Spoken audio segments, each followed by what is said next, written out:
Bala não erra o alvo. Os negros são as vítimas da letalidade policial aqui no Brasil. A conclusão é de um relatório publicado hoje pela Rede de Observatórios de Segurança.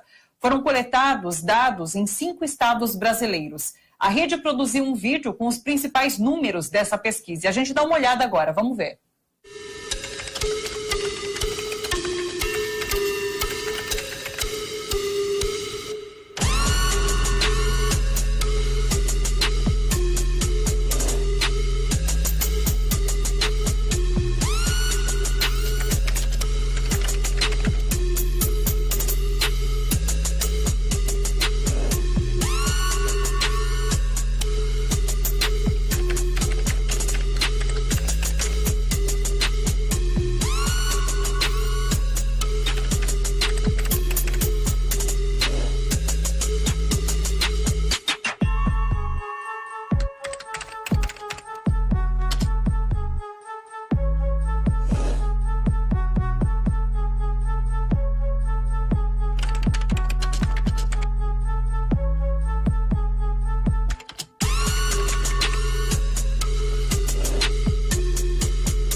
Esse relatório completo está no observatóriosegurança.com.br. O governo de Jair Bolsonaro acaba com a alíquota de importação de armas. A resolução foi publicada hoje no Diário Oficial e isenta de qualquer imposto a compra de revólveres e pistolas no exterior. Essa medida entra em vigor no dia 21 de janeiro de 2021. Jair Bolsonaro anunciou essa isenção em suas redes sociais. Isso foi hoje de manhã.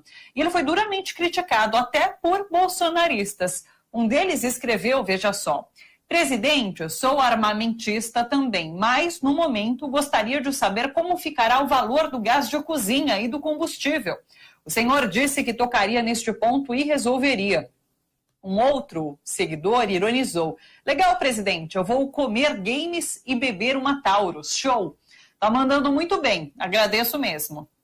E um outro lembrou do preço dos alimentos. Disse: senhor presidente, você está fazendo tantas coisas para todos ter armas. E o arroz? O feijão, carnes, material de construção, serralheria, dobrou de preço. Só o senhor mesmo para não ver isso. Muitos seguidores também cobraram Bolsonaro o Plano Nacional de Vacinação, que ainda não foi definido pelo governo. Ontem, o ministro da Saúde, Eduardo Pazuello, disse numa reunião com governadores de estado que, abre aspas, se houver demanda, o governo vai comprar vacinas contra a Covid-19 e que cabe ao governo federal estabelecer um plano de vacinação e não aos estados. Hoje, numa entrevista à CNN Brasil, Pazuello disse que a vacinação pode começar até o final do mês, desde que o laboratório Pfizer adiante a entrega das doses. Doses que ainda não foram compradas. Pois é, o que existe é uma carta de intenção do Brasil apenas. Lembrando também que o governador Flávio Dino, do Maranhão, já entrou com pedido no Supremo Tribunal Federal para que estados tenham autonomia de imunizar a população com vacinas já disponíveis e aprovadas por órgãos internacionais, sem depender do Ministério da Saúde e da Anvisa. O relatório semanal da pandemia, divulgado hoje pela Organização Mundial da Saúde, aponta um aumento de 35% no número de casos de Covid-19 no Brasil em apenas uma semana. É a pior situação desde agosto. Numa coletiva hoje de manhã, Michelle Bachelet, que é da Comissão de Direitos Humanos da Organização das Nações Unidas, disse que o impacto da pandemia é devastador para o Brasil e voltou a criticar a forma como o governo administra essa crise. Vamos ver. That the COVID-19 pandemic has had a devastating impact in Brazil. I mean, you know, the region, Latin American region, has done very bad in terms of number of cases, on the health responses, but also in the economic consequences. But in Brazil in particular, it has had a particular disproportionate impact on groups in vulnerable situations, including people living in poverty, Afro-descendant, indigenous peoples, LGBTI, people deprived of their liberty, and those living in informal settlements or shantytown. And I think it is paramount to ensure reliable and coherent institutional communication about the virus and its impact. Statements by state officials underplaying the seriousness of the virus would have had a negative impact on the institutional response to the pandemic. Leandro Fortes já está com a gente para comentar um pouquinho essas notícias. Oi, Leandro, tudo bem com você? Tudo bem, Thalita. Estamos de branco os dois hoje, hein? Pois é. Deixa eu te falar.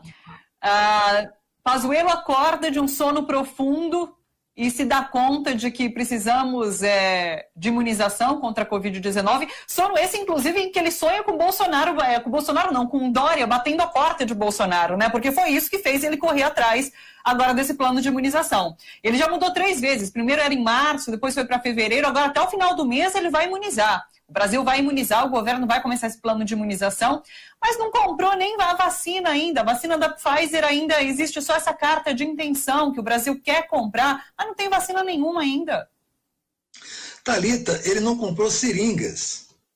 Eu tenho certeza que não comprou porque ninguém nesse Ministério de Estúpidos, né, o Ministério da Saúde, tomado por militares, né, a ocupação militar do Brasil hoje se faz dentro do serviço público. Você sabe, só abrir um parênteses, porque as Forças Armadas, o Exército Brasileiro, ele foi formado desde sempre para reprimir os movimentos sociais, desde a sua criação, desde o Império. E sempre foi um exército de ocupação, um exército que nunca serviu para a defesa nacional, mas sempre serviu para reprimir as camadas, sobretudo as camadas mais pobres da população.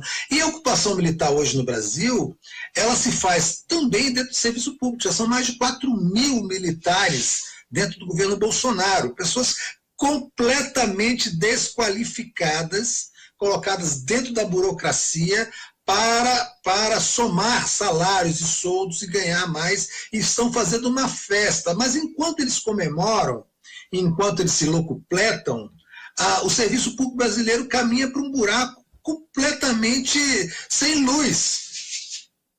E isso se reflete nas ações de governo. Eles não compraram seringas, eles não se tocaram que para poder usar uma vacina, eles têm que tomar seringa, eles têm que ter seringa, porque eles não são da área, eles não entendem nada. Não teve ninguém para dar essa ordem para eles. Eles acostumaram a vida toda. O sujeito chega a general, Thalita, recebendo ordens a vida toda. E quando ele chega lá que ele pode dar ordem, ele não sabe. Porque ele passou a vida toda recebendo ordens. Ele precisa que alguém dê uma ordem para ele. Por isso que o presidente da República é o comandante supremo das Forças Armadas. Porque se você botar 10 generais num quarto, eles ficam paralisados. Porque eles precisam receber uma ordem. E o Bolsonaro, que é um rapaz com problemas mentais muito graves, ele não é capaz de dar essas ordens porque ele não sabe sequer o que está acontecendo. Ele está comemorando nas redes a isenção de impostos, de armamentos, no momento que 180 mil brasileiros caminham para a morte. No momento que 25% de aumento em todos os alimentos em média, mas teve aumentos, por exemplo, com o óleo de soja, teve 90% de aumento.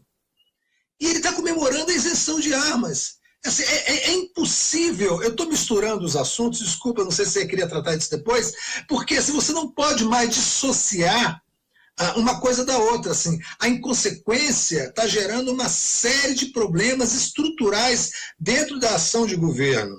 E o plano de vacinação é só uma delas. Se torna muito grave porque a gente está no meio de uma pandemia que está matando milhares de brasileiros.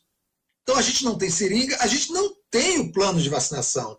Quando o general Pazuello fala que se houver demanda, ele vai comprar vacinas, ele está dizendo o seguinte: eu não tenho ideia do que estou falando. Se 170 mil mortes e 6 milhões de contaminados não é uma demanda, se dentro da planilha, da cabeça dele de planilha, isso não se configura economicamente, não estou falando nem do ponto de vista humanitário, estou falando questão de números. Se isso não se configura numa demanda, ele não sabe bolhufas do básico da economia capitalista, que é de oferta e procura. Ele não tem ideia do que está falando. É porque ele não tem, na verdade, o que dizer. Qual é a demanda que ele está esperando? Eu não entendi. Ninguém entendeu. Que demanda é essa? A demanda já existe, é permanente, né? Sabe que às vezes eu acho que eles governam para essa bolha, eles estão tão presos nessa bolha bolsonarista, que defende que não vai se vacinar porque não precisa de uma vacina, porque é uma gripezinha, porque a Covid não está causando grandes estragos, que quando ele fala em demanda, é isso, essa bolha bolsonarista não está querendo a vacina, então não tem demanda. Mas o resto do país, sim. Então, é essa a demanda que existe. E outra, são 10 meses vivendo essa pandemia. São 10 meses com essa demanda. E agora ele vai falar que se houver demanda... Se houver demanda, assim, não faz nenhum sentido. Isso que a Michelle Bachelet falou nas Nações Unidas é muito importante. Pena que não será importante para o governo. As milícias bolsonaristas devem estar atacando ela nas redes.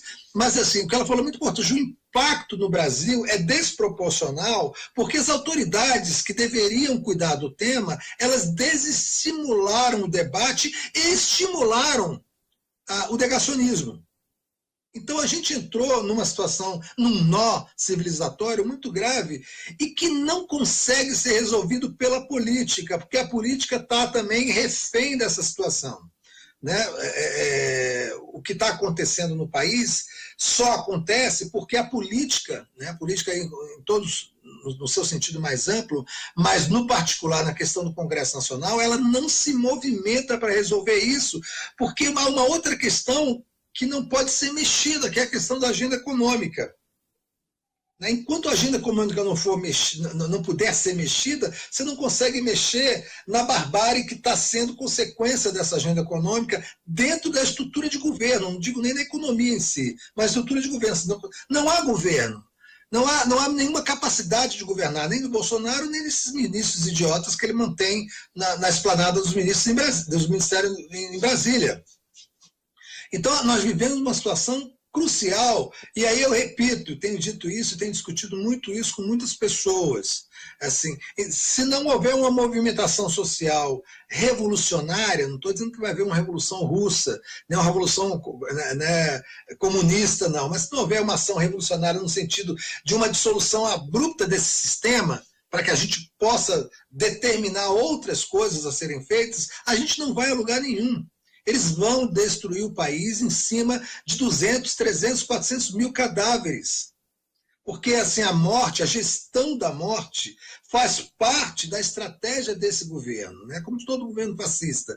A gestão da morte é uma variável. Assim, ele não combate a morte. Ele trata a morte como uma variável, de certa forma, até de controle populacional, de controle social de lutas de classes. Assim, é claro que como a Michelle Bachelet falou, assim, a Covid começa a atingir massivamente as pessoas pobres, as pessoas que estão em penitenciárias, os presos e as camadas mais desfavorecidas da sociedade, essas pessoas veem nisso um benefício social, porque elas vão se livrar daquilo que ela odeia, que são os pobres, e um benefício econômico, porque você desafoga o sistema social, o sistema previdenciário, enfim, são os criminosos genocidas.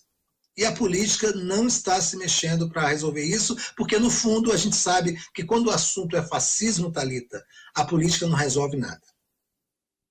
A gente tem falado bastante sobre esse estado necropolítico que é o governo Bolsonaro, né? Então, se você não morrer de Covid, se você não morrer de fome, você vai morrer de arma, porque ele facilitou de todas as formas possíveis essa posse de arma, o porte de arma, a compra das armas. E é isso, é um país que mata e que quer matar, como você bem colocou agora.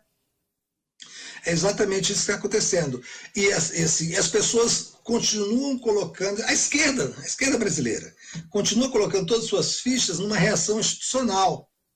assim, só lembrando que o fascismo, o neofascismo, enfim, essas nuances do fascismo,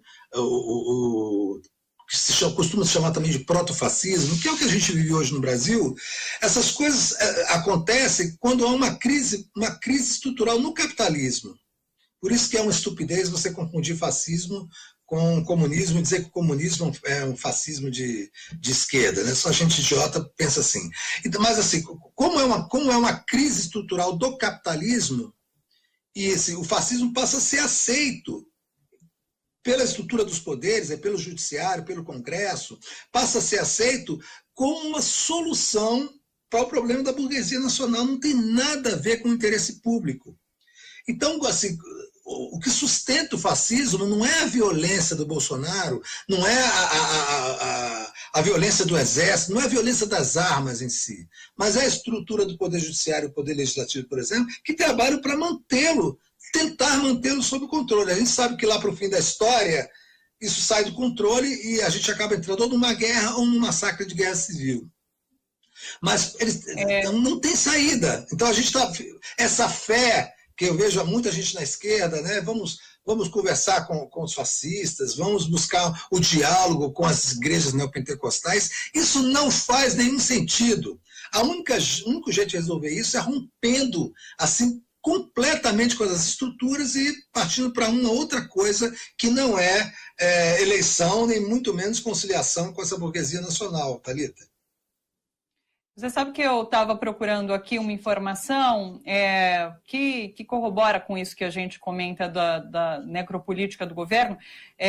Os presos no sistema carcerário, eles saíram dessa lista de prioridade de vacinação que o governo lançou esse plano agora, esse esboço de plano, né? Então, eles já retiraram dessa lista de prioridade de vacinação os presos.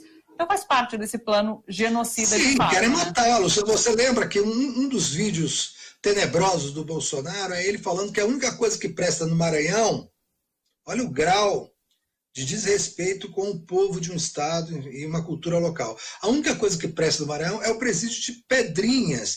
E ele estava se referindo ao presídio de Pedrinhas porque na época que ele falou isso, tinha havido um massacre, uma rebelião, um massacre, não sei quantos mortos, onde as pessoas tiveram as cabeças cortadas e tal. Então ele achava que o melhor lugar do Maranhão para ele era o presídio de Pedrinhas. Então, ele tem uma visão de que uma das maneiras de você distensionar o sistema carcerário não é retirando dele as pessoas, por exemplo, que não foram julgadas, nem dos crimes menores, nem legalizar o uso das drogas, da maconha, para acabar com esse imenso contingente de presos por tráfico de drogas no Brasil, que é uma coisa absurda.